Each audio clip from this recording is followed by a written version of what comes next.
السلام علیکم۔ آج بات کرتے ہیں انفلوئنزا وائرس کے بارے میں اور اس کی قسمیں جو دیکھنے کو ملتی ہیں۔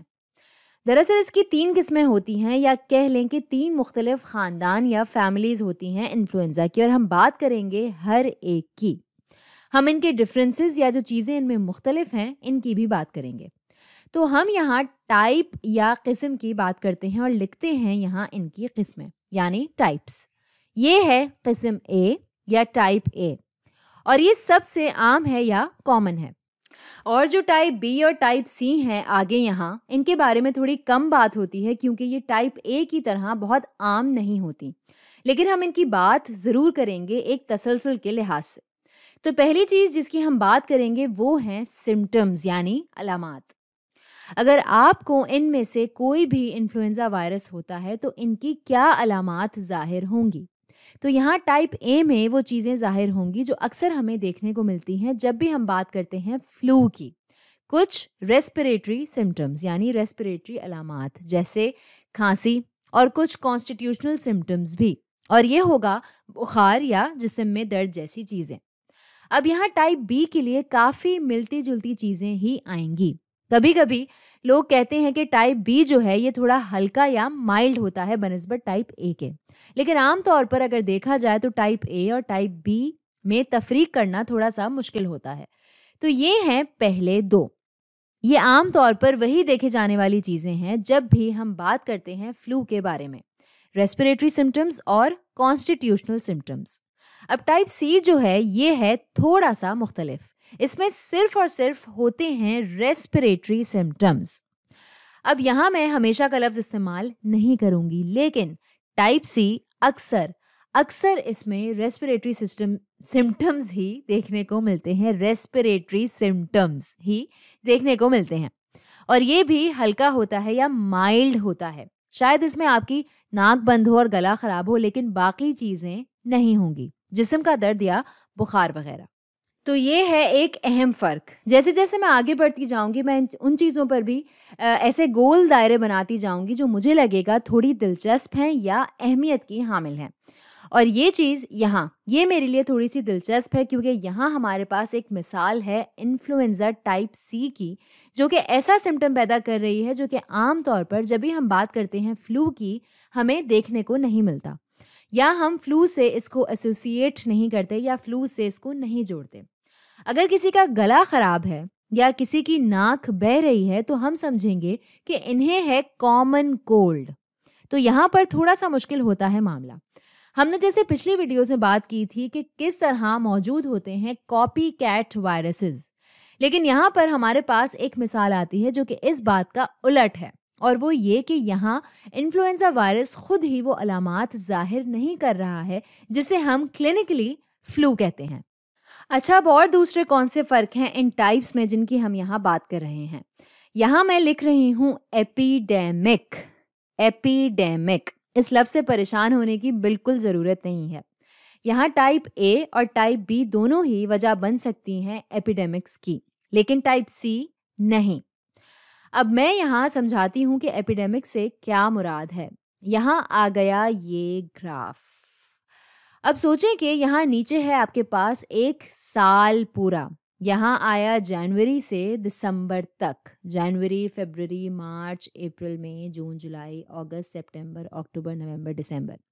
میں یہ سارے مہینے یہاں لکھ رہی ہوں۔ یہ آ گیا یہاں پر پورا کیلنڈر، ٹھیک ہے۔ اب اگر ہم بات کریں ٹائپ اے اور ٹائپ بی کی تو ہم امید کریں گے کہ یہ کچھ اس طرح کام کریں گے۔ یہ سب سے زیادہ حرکت میں نظر آئیں گے سردیوں میں، اور وہاں سے گرمیوں میں تھوڑا کم ہوں گے، اور پھر جیسے جیسے سردی قریب آئے گی یہ واپس حرکت میں آئیں گے۔ تو یہ ہوں گے ٹائپ اے اور ٹائپ بی۔ اب ٹائپ سی جو ہے یہ ہے مختلف، اسے میں دوسرے رنگ میں کر لیتی ہوں۔ ٹائپ سی جو ہے وہ کچھ ایسا نظر آئے گا یہاں پورے سال میں، یہ زیادہ چینج نہیں ہوگا۔ تو جب میں کہتی ہوں ایپیڈیمک، اس سے مراد یہ ہوتی ہے کہ آپ دیکھتے ہیں کہ اس کے کیسز میں اضافہ ہو رہا ہے ان مہینوں میں یہاں، اور پھر ان مہینوں میں اس میں کمی آتی ہے یعنی گرمیوں میں۔ تو جب بھی آپ دیکھتے ہیں امید سے زیادہ اضافہ اس کے کیسز میں تو ہم اسے کہتے ہیں ایپیڈیمک، اور اس صورت میں آپ اسے کہہ سکتے ہیں ونٹر ایپیڈیمک یا سردیوں کا ایپیڈیمک۔ تو ٹائپ اے اور ٹائپ بی کرتے ہیں یہ ونٹر ایپیڈیمک جہاں زیادہ لوگ ہوتے ہیں بیمار، اور ٹائپ سی ایسا نہیں کرتا۔ اب ہم نے اس کی پوری طرح سے بات نہیں کی ہے، لیکن ایسے میں ویکسین کا کیا؟ ان میں سے کون سا انفلوئنزا وائرس آپ ویکسین میں ڈھونڈ سکتے ہیں؟ اب یہاں بھی ٹائپ اے اور ٹائپ بی ملتا ہے ویکسین میں، لیکن ٹائپ سی نہیں۔ اور یہ بات سمجھ آتی ہے کیونکہ ویکسین کے ساتھ آپ لوگوں کے لیے ہو جاتے ہیں پریشان جو ہو جاتے ہیں یا ہو جائیں گے بہت بیمار۔ تو یہ ہیں وہ لوگ جنہیں ہوگا بخار یا جسم میں درد، اور یہی لوگ ہیں جو آگے چل کر اور بیمار ہوں گے کیونکہ یہ بیماریاں زیادہ شدت رکھتی ہیں، اور ظاہر ہے کہ آپ بچاؤ کرنا چاہتے ہیں جتنا بھی آپ کر سکتے ہیں۔ تو یہ ہے ایپیڈیمک جس کی پریونشن ہم کرنا چاہتے ہیں۔ تو یہ بات آتی ہے سمجھ میں کہ ٹائپ اے اور ٹائپ بی کی ہے ویکسین اور ٹائپ سی کی نہیں۔ تو اس کو بھی میں ایسے ہائی لائٹ کر دوں کیونکہ انفلوئنزا کے بارے میں یہ حقائق ہیں دلچسپ۔ اب بات کرتے ہیں جینیٹک ڈرفٹ کی، جو کہ ہمیں لے جاتی ہے میوٹیشن کے خیال کی طرف۔ اب یہاں یہ تینوں قسمیں، ان تینوں میں ہوتی ہے میوٹیشن، اور وقت کے ساتھ ساتھ یہ بدلتا ہے، اور اس وجہ سے یہ ہمارے امیون سسٹم کو ہمیشہ مختلف نظر آتا ہے۔ تو پروٹینز جو ہیں وہ تھوڑے سے ہو جائیں گے مختلف۔ اب یہ تینوں جو ہیں یہ میوٹیشن کرتے ہیں مختلف ریٹس پر، اور ان تینوں میں میوٹیشن ریٹ ٹائپ سی کا سب سے کم ہے اور سب سے زیادہ ہے ٹائپ اے کا۔ تو میوٹیشن ریٹ جو ہے وہ جاتا ہے اس طرح اوپر، اور یہ کافی زیادہ ہوتا ہے ٹائپ اے میں۔ اور یاد رہے کہ اس کی ویکسین بھی ہے۔ اب جینیٹک ڈرفٹ کے ساتھ یہاں آتا ہے جینیٹک شفٹ بھی۔ آپ کو یاد ہوگا کہ ہم نے اس کے بارے میں بات کی تھی، اور یہ ہے RNA کی شفلنگ کے بارے میں یا جینیٹک مواد کے ٹکڑوں کے بارے میں، جب دو وائرسز ایک ہی سیل پر حملہ آور ہوتے ہیں۔ اور ہمیں پتا ہے کہ یہ ایک بڑا مسئلہ ہے جب بھی ہم بات کرتے ہیں ٹائپ اے فلو کے بارے میں، لیکن ایسا نہیں ہوتا ٹائپ بی اور ٹائپ سی میں۔ یہ بہت بڑا مسئلہ نہیں ہے ان قسموں کے لیے، یہ ہے مسئلہ ٹائپ اے کے لیے۔ اب جینیٹک شفٹ کے بارے میں لکھتی ہوں پینڈیمک۔ یہ وہ چیز ہے جس کے بارے میں ہمیشہ ہمیں فکر ہوتی ہے۔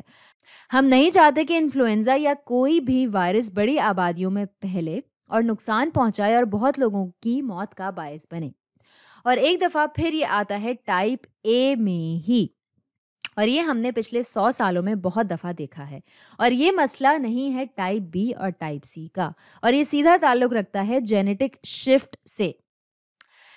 اب آخری چیز جو ہے وہ ہے اینیملز یعنی جانور۔ ہمیں معلوم ہے کہ یہ تینوں قسمیں انفیکٹ کرتی ہیں انسانوں کو، تو کون سی ہے جو جانوروں کو بھی اثر انداز کرتی ہے؟ اب ٹائپ اے جو ہے یہ لاکھوں جانوروں کو اثر انداز کرتی ہے۔ جو پرندے ہیں وہ سب سے پہلے ذہن میں آتے ہیں، ہم نے سنا ہے ایوین فلو کے بارے میں، سوائن فلو وغیرہ۔ گھوڑے بھی وہ جانور ہیں جنہیں ہوتے ہیں ٹائپ اے انفیکشنز، کتوں میں بھی یہ ہوتا ہے۔ تو بہت سارے جانور ہوتے ہیں اس سے اثر انداز۔ اب یہ دیکھیں کہ یہ سارے جانور جو ہیں یہ وہ ہیں جن سے انسان کافی زیادہ انٹریکشن رکھتے ہیں۔ اب دوسری طرف ان کے علاوہ ایسے اور کوئی جانور نہیں ہیں جن سے انسان اتنے زیادہ قریب ہوں جنہیں ہوتا ہو ٹائپ بی۔ تو یہ بہت بڑا مسئلہ نہیں ہوگا یہاں۔ اب ٹائپ سی کے لیے اس میں کچھ جانور ایسے ہیں جو اس کی زد میں آ سکتے ہیں، ڈاگز، پگز، لیکن یہ اب بھی اتنا بڑا مسئلہ نہیں ہے جتنا بڑا مسئلہ ٹائپ اے ہے۔ تو ٹائپ اے جو ہے یہ ہے ایک اہم نقطہ، اور یہ جاتا ہے بہت اچھی طرح جینیٹک شفٹ کے ساتھ اور پینڈیمکس کے ساتھ، کیونکہ یاد رہے کہ یہ ساری جینیٹک شفلنگ جو ہوتی ہے جینز کی انسانوں اور پرندوں اور جانوروں کے بیچ جو کہ کرتی ہے جینیٹک شفٹ، اور ظاہر ہے کہ اگر ایسا ہو تو ہو سکتا ہے پینڈیمک۔ تو یہ سب کافی آپس میں جڑا ہوا ہے۔ تو آج کے لیے اتنا ہی۔